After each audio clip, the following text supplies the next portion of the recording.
I'm to interview a patient, and I'd like to give you some thumbnail sketch of what Gestalt therapy stands for.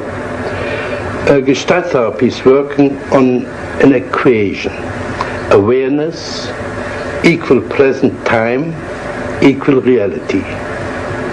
In contrast to depth psychology, we try to get hold of the obvious, of the surface, of the situation in which we find ourselves, and to develop the emerging Gestalt strictly on the I and thou, here and now basis.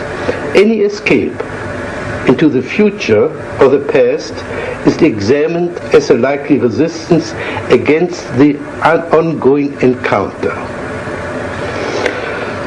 Modern man has alienated, given up so much of his potential that his ability to cope with his existence becomes badly impoverished.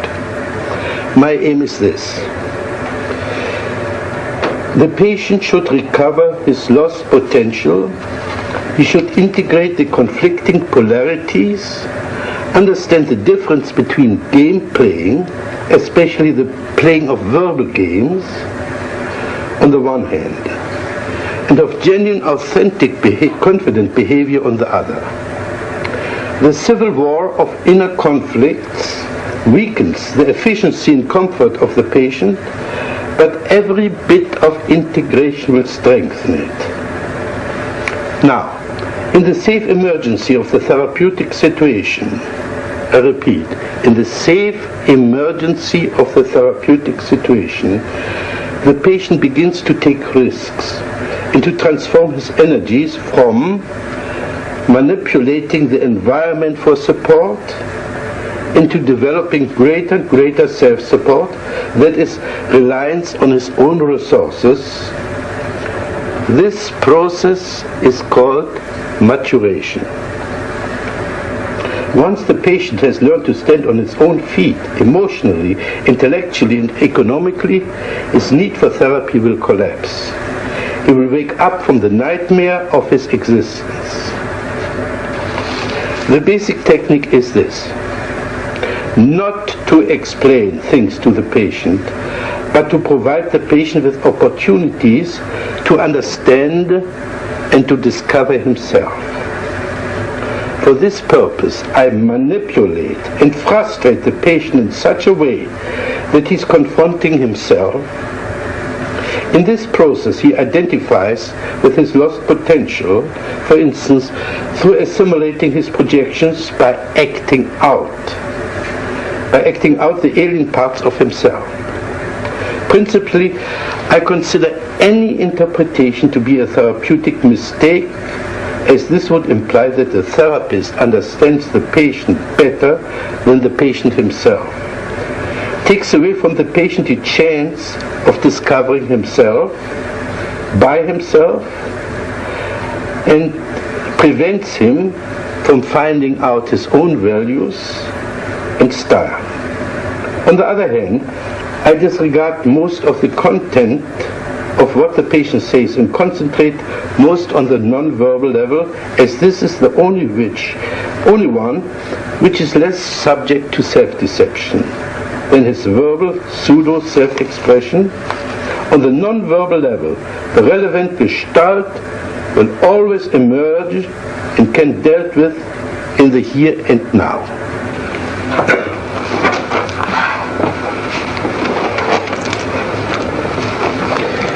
We are going to have an interview for half an hour.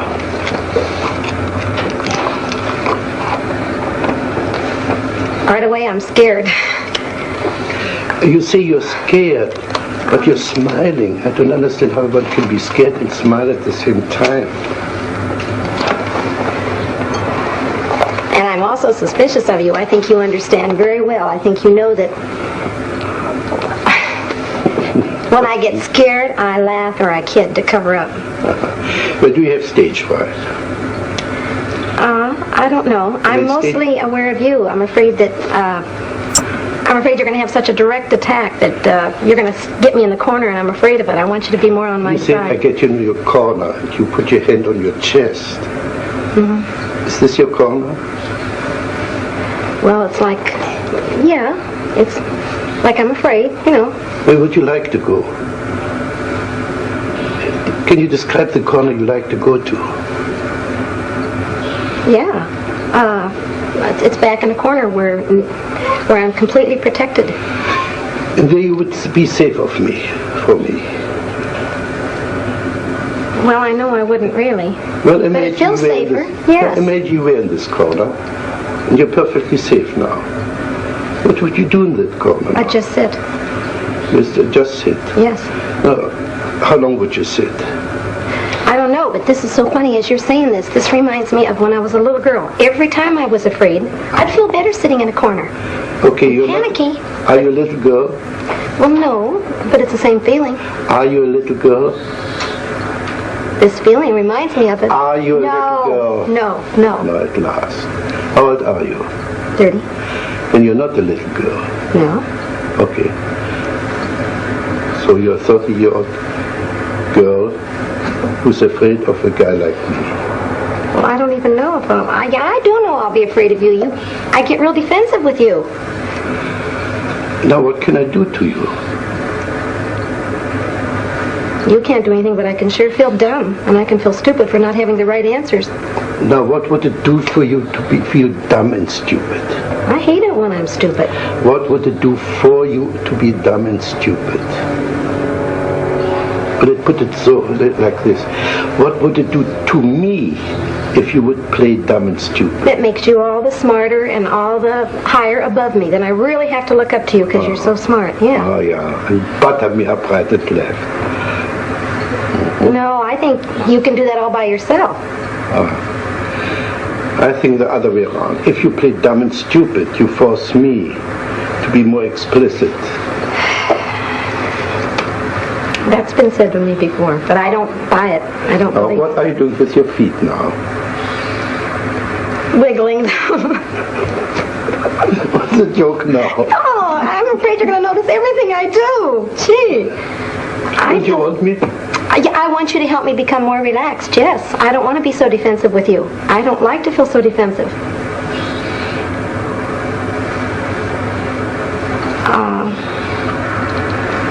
You're acting like you're treating me as if I'm stronger than I am, and I want you to protect me more and be nicer to me. Are you aware of your smile? You don't believe a word what you say. I do too, but I know you're going to pick on me for it. Sure, you're bluff, you're phony. Do you believe, you're meaning that seriously? Yeah. If you say you're afraid and you laugh and you giggle and you squirm, it's phony. You put in a performance for me. Oh, I resent that very much. Can you express it? Yes, sir. I most certainly am not being phony. I will admit this. It's hard for me to show my embarrassment, and I hate to be embarrassed. But boy, I resent you calling me a phony. Just because I smile when I'm embarrassed or I'm put in a corner doesn't mean I'm being a phony. Wonderful, thank you. You didn't smile for the last minute. Well, I'm mad at you. That's right. You didn't have to cover up your anger with your smile. Now, in that moment, in that minute, you were not a phony. Well, at that minute I was mad, though. I wasn't embarrassed. In other words, when you're mad, you're not a phony. I still resent that. I'm not a phony when I'm nervous. Again. I want to get mad at you. You know what I'd like to do? I want you on my level, so I can pick on you just as much as you're picking on me. Okay, pick on me.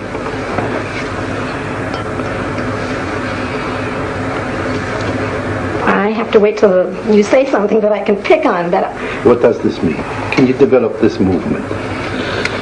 I can't find words. I want to develop this as if you were dancing.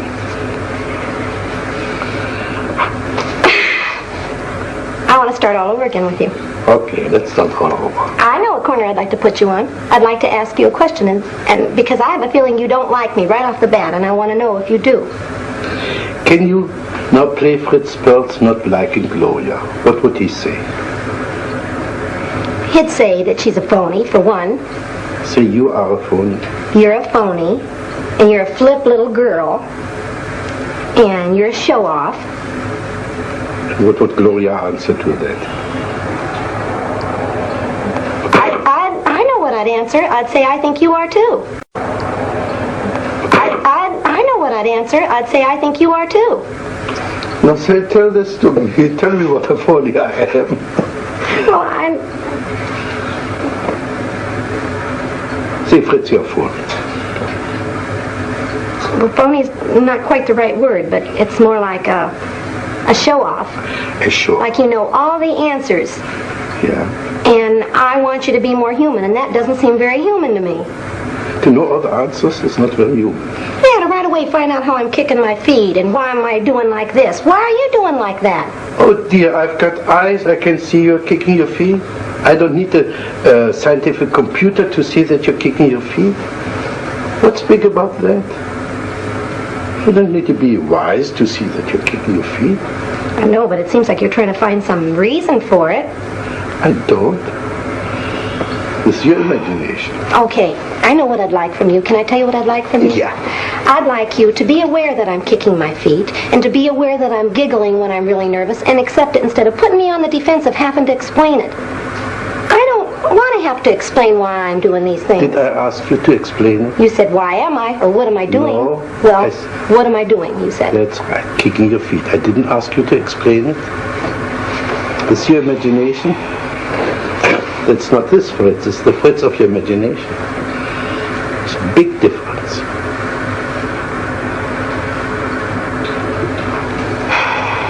Now do this again. Again. How do you feel now? I don't know. Playing stupid. I'm not playing stupid. I You don't see, know I the don't right know. answer. This is playing stupid.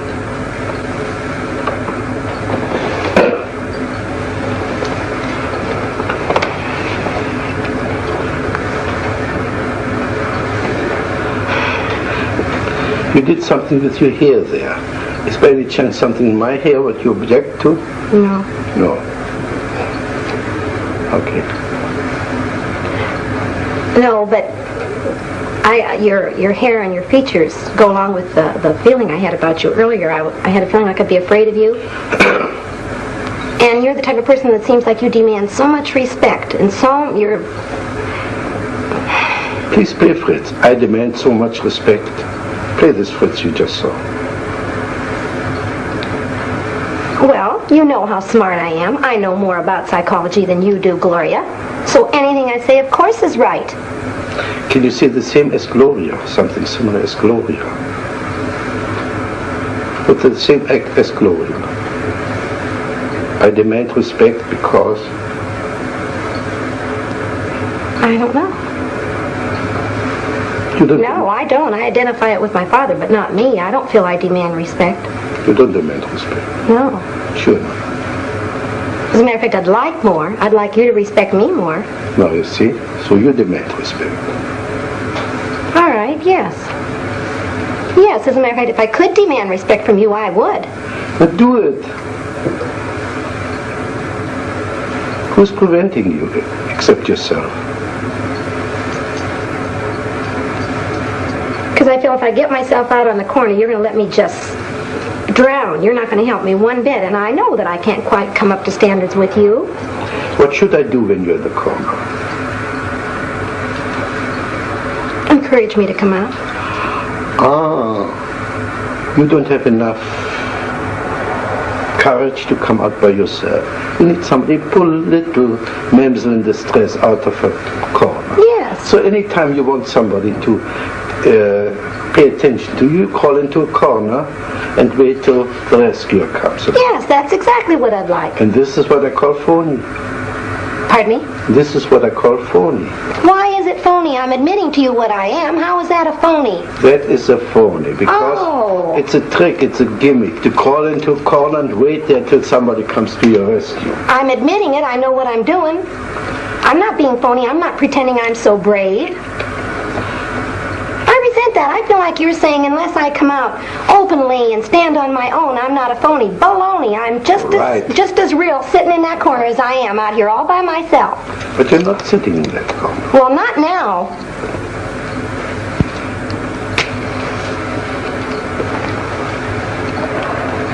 And besides that, it's like passing judgment when you call me phony. I just hate that anyway. Now we're getting somewhere. I call anybody phony who puts on an act. And if you like somebody and you want to meet this person, to go to this person, tell him, I would like to meet you, I would call not phony. But if you coyishly go into that corner, waiting to be rescued, this I call phony. This I call phony. And I still think you're judgmental. You know what I have a feeling? You've never felt this way in your life. You feel so secure that you don't have to feel. Anybody that does something like this, you're going to pass judgment on their being a phony. Well, I resent it. Good. Now play Fritz passing judgment. You are. You're sitting up there in your Play big old Fritz. chair. I am Fritz. I pass judgment. Pass judgment on me now. I don't feel close to you at all, Dr. Pearls. I feel that's phony. I feel like you're playing one big game. Right. Sure, we're playing games, but in spite of the games, I think I've touched you now and then. I think I hurt you when I called you a phony. Well, of course you did. And I think I hit a bullseye. That's why you feel hurt. I don't know. All I know is when I feel the way I feel with you right now, it's like you don't have feeling. Fine. Now, exaggerate this. What you just did. That's it. Now, talk to me like this. I can't. I want to laugh. I'd like you to be younger than me so I could really scold you. How old must I be? My age, 30. Good, I'm 30 now. Imagine I'm 30. And now you're scolding. Okay, don't be so cocksure of yourself. Don't think you're so doggone smart. Don't act so proud because you've never been in the corner. I think you can be just as big a phony, parading around like you're so damn smart and you know all the answers as much as me sitting in my corner. Oh, and I like the feeling of you being younger. Yeah. I'd like to embarrass you. Yeah. Embarrass me. Well, Tell me what you wouldn't get embarrassed. You seem unaffected. Tell me, embarrass me. Tell me how old, how ugly I am. You don't look old and ugly, you look distinguished. And that's all the more on your side. If you look so distinguished, then see. That's more on your side, too. Well, Gloria, can we say one thing? We had quite a good fight. No, I know. No. I don't think you're fighting with me. But I felt you came out quite a bit. Well, I'm mad at you. Wonderful. But you seem so detached. You don't even seem to care that I'm mad at you. I feel like you're not recognizing me at all, Dr. Pearls. Not a bit. This is quite true. Our contact is much too superficial to be involved in caring. I care for you as far as, let's see, you're right now my client. I care for you as far as I like to, like an artist, bring something out which is hidden in you. This is as far as I care.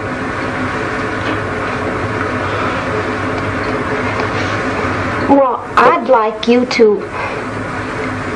to feel that there's it's frustrating. If I were to leave you right now and not see you again, it would frustrate me to feel like there hadn't been more contact. I feel completely out of contact with you. Like I'm talking to the baby that doesn't understand me, or something like that. I don't feel like we're a bit in contact, and that frustrates me. That bothers me more than being angry with you. I'd rather we were angry and fought than to have no contact. Yeah, this reminds me of when my husband and I used to fight. He sits there and he listens to me, but he's not even aware of how much I hate him and how mad I am at him. I'd rather affect you. You to really hate me or something. And I feel like you're purposely staying out of contact with me. How should I be? Give me your fantasy. How could I share my concern with you? I can't say in words. I know the feeling I'd see on you, but I can't say. It's just a feeling like, I don't know. It's like I want you to respect me more as a human being, that I've got feelings. Now we come back to the beginning. So you want respect? Yes, I do. I do. See. This is a different kind of respect than I meant the first time. But you need respect. Yes. I respect you so much as a human being that I refuse to accept the phony part of yourself and address myself to the genuine part. Right now, the last few minutes, you were wonderfully genuine. You were not playing anymore. I could see you were really hurting. Well, I don't feel I've got a right when I don't like somebody or I disagree with somebody who's doing. If I should You were really hurting. Well, I don't feel I've got a right when I don't like somebody or I disagree with somebody who's doing. If I should respect them, if they're above me, they're superior to me, I don't feel I've got a right to really tell you how mad I am at you. That's rubbish. You're not jacketing. You're getting back into your safe corner. Well, that's the way it feels. That's what the safe corner feels like to me. Now go back to your safe corner. Because we have to part very soon. You stay in your safe corner. You came out for a moment. You nearly met me. You could get a little bit angry with me. Now go back to your safety. I feel like you're telling me the only way you respect me as a human being if I'm aggressive and forceful and strong. Yeah, I feel like you couldn't even accept my... I'd be scared to death to cry in front of you. I feel like you'd laugh at me and call me a phony. I feel like you don't accept my weak side only when I'm yelling back at you or hollering at you.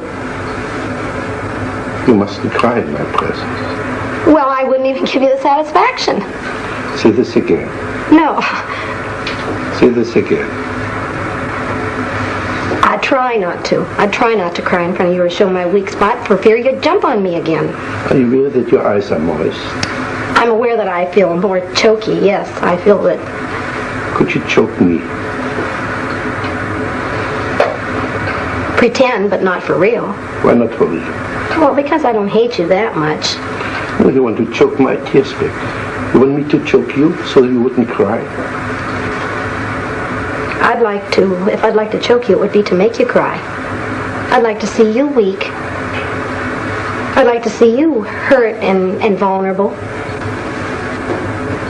What would this do for you? Make me feel like I have more of a right to be hurt and you wouldn't jump on me so quick. Would you jump on me if I would cry? No. Mm-mm. But I would jump on you if you would cry. You're sure of this? No, I'm not sure of it. What would you like me to do if you were to cry? I was... You're smiling something off. Well, because I got two feelings. I was going to say I want you to love me and hug me, but then I thought, no, I don't want to. What's your objection? I'd be scared to be too close to you. Now we're getting somewhere. First you want to be close to me. Now you're afraid to be too close to me. That's what I'm saying, but... That's right. Now we got the two poles of your existence. But they're two different feelings. Close, I mean emotionally, but not physically.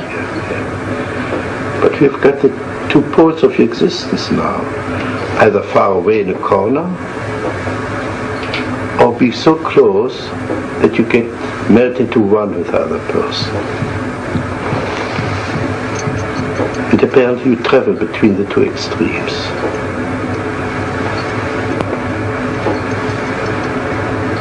I do. You know what I'm thinking? When I am really hurt and really upset about something, and I want someone to love me, like my girlfriend will do it a lot, and she'll come up to hug me, I don't want it. Exactly. See? That's what I'm talking about. You cannot sustain contact. Okay, this is garbage. What are you afraid if you were too close to your girlfriend, if you let her hug you? The only thing I'm aware of is, like when I perspire, it embarrasses me that she'd feel how wet I am, and that she'd hold my body up close, and I don't know. Are you aware of your facial expression, the kind of disgust coming? Yes, I am. Do this more, please. Again. It's icky. Again. It's just icky. I can just feel what it is. I don't like it. Can you say this to me, Fritz? You're icky.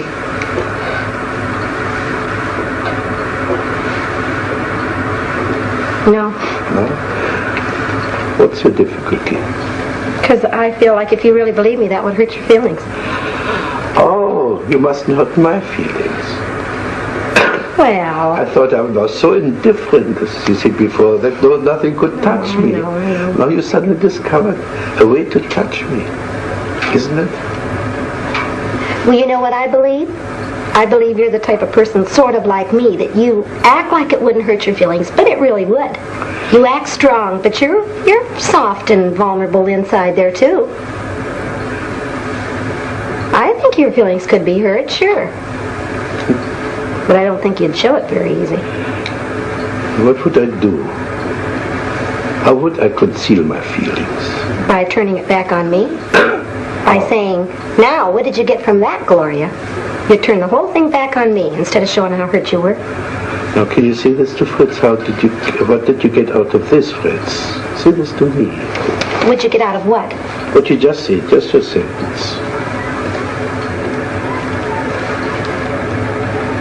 Sure, I know what you'd get out of it. If I said, what did you get out of this, Fritz? You'd say, nothing. It didn't bother me. It was you that did it. You still wouldn't let me know you were hurt. But I know what it would be if you told your true feelings, that you didn't want to show your hurt, so you covered it up. Same way with me in the corner. Now, if I were hurt, if I would cry, what would you do with me? You wouldn't be so superior to me. You'd be more vulnerable, and I could pacify you and make you feel better. You could hug me. Yes. And I could be the baby. Yes. Yes. I'd like that. You'd feel more on my level. I wouldn't have to feel so dumb with you. And the other way around, you would have to be my baby. She would cry. You would like to play the baby and be comforted and hugged and poor thing. Well, I'd like that too. But I tell you something, Gloria. I think we came to a nice closure. I think we came to a little bit of understanding. I think we finished this situation now, all right? All right.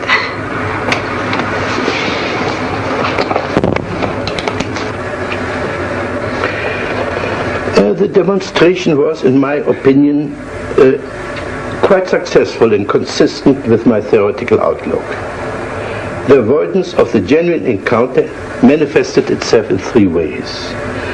The patient was first taking control by putting on a smiling, sophisticated, phony mask of oscillating between a pretense of being frightened and yet at the same time having me figured out, thus being or believing to be fully in control of the situation.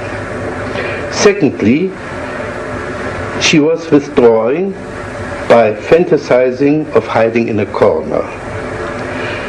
Thirdly, she was blocking the real encounter of melting through crying, which then would have been the real emotional meaning of this meeting. The patient was capable of identifying herself with several fantasies she had projected onto me. This was especially evident with regard to her initial denial for a need to be respected. The need for environmental support started to come out besides her need to get respected. It was verbalized in a wish to be cared for, rescued from the corner, and so on. I broke off the session when the first tears began to appear. She began to play the role of the lonely child and apparently wanted to be hugged and comforted. But here too the assimilation of her projection began to work, and she began to experience holding me like a baby. Apart from assisting her and assimilating her in some projections, the main therapeutic factor was to show her the inconsistency of her verbal and non-verbal behavior. For instance, saying that she was frightened and smiling at the same time. A frightened person does not smile. Where I feared was in the direction of her embarrassment. This embarrassment was protected by her brazenness and anger. To get to her existential embarrassment, we would have to work through and eliminate the phoniness, that is the ease with which we can superficially assume any role that is required for a specific situation. This pseudo-adaptation is her way of coping with life. This is about what I got out of this session.